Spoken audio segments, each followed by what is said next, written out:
Rendez-vous avec Patrick Boller à l'Opéra Grand Avignon. Bonjour Patrick. Bonjour Marie-Céline. Oh, quelle voix! Vous me donnez de l'énergie. Ah bah tant mieux, tant mieux. Vous êtes à l'Opéra Grand Avignon pour l'œuvre de Anna Bolena, de Donizetti, et vous êtes Lord Rochefort. Tout à fait. Qui est le frère donc d'Anna. Le frère de la reine, oui. Alors comment vous le vivez? Comment moi je le vis personnellement ou le personnage? Le personnage. Le personnage le vit très mal. Pourquoi?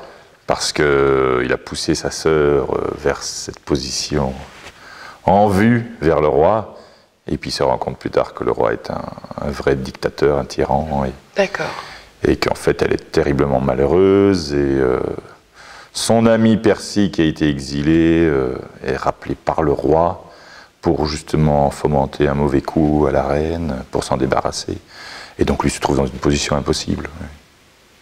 Et alors, qu'est-ce qu'il va faire justement pour qu'elle ne succombe pas? Il va essayer de la prévenir, mais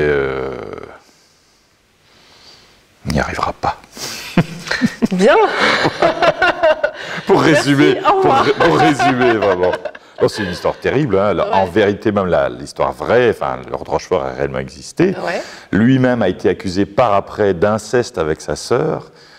Et il a été condamné un jour, 2 jours plus tard, il a été décapité. D'accord. C'est une histoire absolument atroce. Ouais. Donc là, dans l'œuvre... Ici, dans l'œuvre, comme mon rôle est tout à fait secondaire, on n'en parle pas, mais je veux dire, l'ensemble de l'histoire d'Henri VIII et de tout ce qu'il a fait est assez terrifiante. Alors, justement, j'entends une voix assez grave, assez posée. Vous êtes... Je suis basse. Basse, oui. D'accord. Donc justement, c'est intéressant parce qu'avec Jérémy Dufont, on disait que les personnes qui avaient des interprétations de rôles gentils avaient plutôt des voix de ténor et des voix un peu plus, des rôles un peu plus sournois avec des voix de basse. Et on a l'impression que dans cette œuvre, c'est complètement le contraire. Hein. Comment vous l'appréhendez, vous, cela?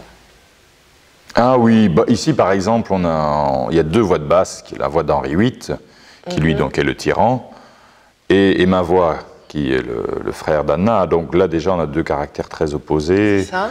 Donc c'est pas tellement lié à la typologie vocale, j'ai envie de dire, parce que dans les voix de basse on trouve aussi bien Méphistophélès que le frère Laurent, qui est d'une humanité incroyable dans Roméo et Juliette. Donc je veux dire, il y a vraiment différents caractères en fonction de la voix, donc c'est très variable, oui. Moi je suis plutôt dans la catégorie justement des gentils, on va dire, quand je joue des rôles de basse. Je vais chanter plus les prêtres, Zarastro dans La Flûte enchantée, le frère Laurent dans Roméo et Juliette. Il m'est arrivé de faire Méphisto aussi, mais après ça dépend aussi du caractère de chacun. Et du type de voix un petit peu. Il y a des voix plus dures, plus métalliques, qui vont aller plus justement vers les rôles hargneux naturellement, et puis des voix plus rondes, plus chaleureuses, qui vont faire les plus, entre guillemets, les gentils. Je mets ça entre parenthèses. Alors j'ai cru comprendre que vous avez commencé votre carrière artistique assez tard. Oui, absolument. Oui. 27 ans, après une carrière d'ingénieur. Quand même... En fait, à 27 ans, je n'ai pas commencé la carrière, j'ai pris mon premier cours de chant à 27 ans. Vous avez pris votre premier cours de chant après une carrière d'ingénieur, c'est quand même un parcours assez atypique. Oui.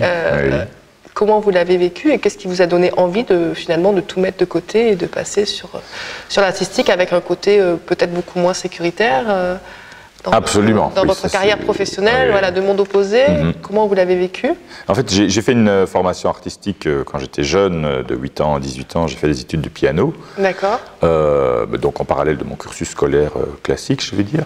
Puis j'ai fait des études d'ingénieur et j'ai travaillé 7 ans comme ingénieur, mais pendant tout ce temps, s'est développé en moi le goût de faire de la musique de plus en plus. Et donc j'ai essayé 1001 choses en musique, du jazz, du rock, de la chanson française, j'ai composé de la musique pour du théâtre, des choses comme ça. Et puis, à 27 ans, j'ai découvert l'opéra que je ne connaissais absolument pas. Ah, mais c'est génial, parce que deux personnes, coup sur coup, ne connaissaient pas l'opéra et ont découvert, et vous êtes des artistes tous les deux à la fois prometteurs et reconnus aujourd'hui. C'est un univers qui n'est pas très connu quand on ne vient pas d'une famille où ça s'est propagé. Moi, je viens d'une famille qui n'était pas très musicale. On n'écoutait pas beaucoup de musique à la maison. Et donc, c'est vrai que l'opéra m'était totalement inconnu. Je me rappellerai toujours mon premier cours de chant où ma professeure m'a dit « Alors, qu'est-ce que vous chantez? Qu'est-ce que vous aimez ?» J'ai dit « Je sais pas. » Je connaissais juste la Traviata comme opéra, c'est tout. C'est déjà bien. Et donc, voilà. Et donc, après, c'est elle qui m'a donné le goût et m'a fait découvrir vraiment le monde de l'opéra. Vous avez travaillé dur pour justement rattraper un peu ce temps perdu quelque part? Alors dans mon cas, comme je suis basse, c'est pas du temps perdu. D'accord. Commencer très jeune quand on est basse, c'est vraiment difficile parce que en fait, ce sont souvent des rôles de personnes âgées et la voix doit se développer. La voix mûrit plus lentement pour une basse que pour un ténor, par exemple. Donc quand j'ai commencé la carrière à 32 ans exactement, mes premiers pas sur les planches, j'étais encore une jeune basse, en fait. C'est l'avantage d'être basse, c'est que je n'étais pas du tout déjà âgé pour le métier. C'est ce que m'avait dit ma professeure. Elle m'a dit, tu commences tard, mais c'est pas du tout un problème pour toi, vu ta voix, vu ton type de voix. Donc aujourd'hui, votre voix est bien mûre. Donc là, maintenant, ça fait 10 ans. Là, je fête ma 10e saison cette année que je travaille comme chanteur d'opéra. Et oui, là, ça arrive à maturité, on va dire. Là, ça y est. Et donc, du coup, vous avez la possibilité d'avoir plus d'offres de rôles qui viennent à vous? Tout doucement, ça se développe. Moi, j'ai énormément fait de petits rôles, comme celui que je fais encore aujourd'hui. Pendant les 5 premières années, je n'ai fait quasiment que des rôles de comprimario, c'est-à-dire celui qui chante avec le premier rôle. Et puis, là, depuis quelques années, viennent des offres plus importantes pour des premiers rôles. Et donc, ça se développe, oui, tout doucement.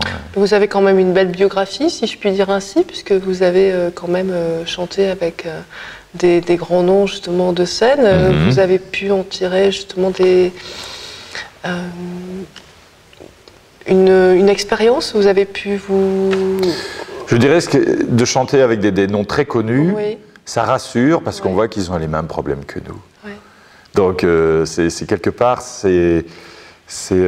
oui, ça rassure sur la suite d'une carrière. Et on se dit que même les grands artistes ont leurs moments de doute, ont leurs problèmes vocaux, et ce ne sont pas des espèces d'êtres intouchables.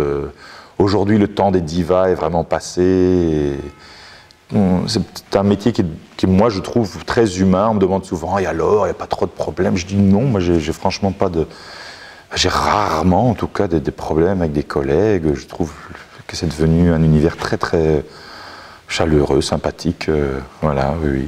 Et tout le monde est ensemble, en fait, quelque part. C'est une famille, quand vous vous retrouvez sur scène. Une famille, c'est un grand mot, on va dire. Mais disons qu'après 10 ans, maintenant, je retrouve souvent les mêmes têtes. Et donc, ça, c'est très sympathique de retrouver des collègues qu'on apprécie. Et petit à petit, se tissent des liens. Parce que ce qui est difficile dans ce métier, c'est la solitude. C'est d'être souvent en partie, à gauche, à droite, loin de la famille, des amis. Et ça, c'est vraiment le point difficile du métier. Et donc, oui, pour revenir à votre question, chanter avec des grands noms, moi, ce que ça m'apporte, c'est, je me dis, ok, ça n'est pas quelque chose de mythique, dans le sens où quand on travaille avec eux, on est sur le même pied. Voilà, on est sur le même plan. Et par contre, ce que je vois aussi, c'est la pénibilité. Parfois aussi d'être tout le temps au premier plan. Et un de mes premiers rôles que j'ai chanté à Marseille, j'ai rencontré un baryton qui avait alors 43 ans, moi j'en avais 32. Et on est allé boire un verre après. Et puis à 10h du soir, il a commencé à fondre en larmes parce qu'il n'en pouvait plus, il n'avait pas de chez lui, il n'avait pas de maison, il n'en pouvait plus de passer de théâtre en théâtre. Et il disait, j'ai pas de famille, j'ai pas d'amis. Là, ça m'a fait un choc. Je me suis dit, oula, ça, je ne veux pas en arriver là. Et donc maintenant, j'essaie de trouver un équilibre entre ma famille. Je viens d'avoir un enfant, justement, qui a 4 mois. Et donc, tout ça trotte dans ma tête. Et je me dis, c'est difficile de mener la carrière et de garder aussi les pieds sur terre, de garder les liens avec la famille, les amis, voilà. C'est vrai que votre carrière demande énormément de sacrifices après qu'est-ce qui est le plus fort en vous? Est-ce que c'est le côté justement famille? Est-ce que c'est le côté aussi d'être toujours sur scène et de rencontrer d'autres artistes et de pouvoir évoluer dans ce que vous aimez? C'est une question que, voilà, que vous vous posez aujourd'hui? C'est une question que je me suis posée, et notamment avec ma femme aussi. J'ai fait une tournée il y a de ça 4 ans. Non, même plus, il y a déjà 6 ans, là ça va vite. Où pendant 1 an, j'ai tourné avec le même spectacle, c'était La Flûte Enchantée. Et tous les 5 jours, on changeait d'endroit, d'hôtel. Et là, c'est non-stop. Ouais. Et là, à un moment, je me suis dit, c'est trop. Là, on n'a plus de vie de famille, ce n'est plus possible. Plus de vie de couple. On ne voit plus les amis, on perd les liens. Et ça, je me suis dit, ça, je ne veux pas. Et donc, je suis revenu à un rythme un peu comme ici, une production, on arrive, on répète 3 semaines, et puis il y a 1 semaine ou 2 de spectacle, en fonction des théâtres. Et puis, on rentre 1 semaine, 10 jours chez soi, on retrouve un peu ses racines, et on se ressource, voilà, tout à fait. Oui. C'est plus ou moins l'équilibre que j'ai envie de trouver. Et aussi, très souvent, l'été, en juillet, août, je ne travaille pas. Je garde ça pour ma vie privée, pour ma famille, mes amis. C'est l'équilibre que j'ai trouvé. Merci beaucoup, Patrick. Eh bien, merci à vous. Merci pour cette rencontre. Merci.